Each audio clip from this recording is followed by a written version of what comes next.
السلام علیکم۔ Knowledge bundle میں آپ کی ہوسٹ ایک بار پھر آپ کی خدمت میں حاضر ہوں۔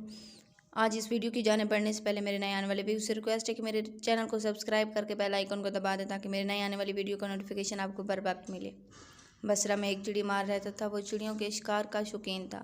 ایک دن جنگل میں چڑیوں کا شکار کرنے گیا اور راستے میں خیالی پلاؤ پکا رہا تھا۔ اس نے جال لگایا، اتنے میں چڑیاں اس کے جال میں پھنس گئی۔ اس نے زور سے رسی کو کھینچا اور جال اکھڑ گیا اور چڑیاں اڑ گئی۔ وہ جب جال تک پہنچا تو صرف ایک چڑیا اس کے ہاتھ لگی۔ اب اس کے تمام خواب چکنا چور ہو چکے تھے۔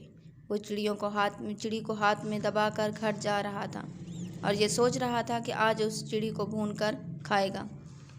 اتنے میں اسے ایک آواز سنائی دی کہ مجھے چھوڑ دو۔ چڑی مار پریشان ہو کر ادھر ادھر دیکھنے لگا۔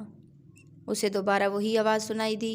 اسے محسوس ہوا کہ یہ آواز اس کے ہاتھ میں سے چڑیا کی آ رہی ہے۔ وہ حیران ہوا۔ چڑی مار کی حیرانی دیکھ کر چڑیا بولی، مجھے اللہ تعالیٰ نے بولنے کی صلاحیت دی ہے تاکہ لوگوں کو اچھی باتیں بتاؤں اور نصیحت کر سکوں۔ چڑی مار نے کہا، میں نے اتنی محنت سے تمہیں پکڑا ہے، میں کیسے چھوڑ دوں؟ آخر چڑیا نے چڑی مار کو لالچ دیا کہ میں ایسی نصیحت کروں گی تم زندگی بھر فائدے میں رہو گے۔ چڑی مار لالچی تھا۔ فائدے کی بات سن کر چڑیا کی بات مان لی اور مٹھی کھول دی۔ وہ اڑ کر ہاتھ پر بیٹھ گئی اور نصیحت کی، جو بات ناممکن ہو اس کی تمنا نہ کرو۔ دیوار پر بیٹھ کر بولی، جب کوئی چیز گم ہو جائے تو پریشان نہ ہو۔ پھر چڑیا اڑ کر درخت کی شاخ پر بیٹھ گئی۔ اب چڑیا اڑ کر درخت کی سب سے اونچی شاخ پر بیٹھی تھی اور بولی، تم نے مجھے چھوڑ کر بہت بڑی غلطی کی ہے۔ میرے پیٹ میں ایک بہت قیمتی موتی تھا۔ اگر تم وہ حاصل کر لیتے تو اسے فروخت کر کے امیر ہو جاتے۔ چڑیا کی بات سن کر چڑی مار بہت پچھتایا۔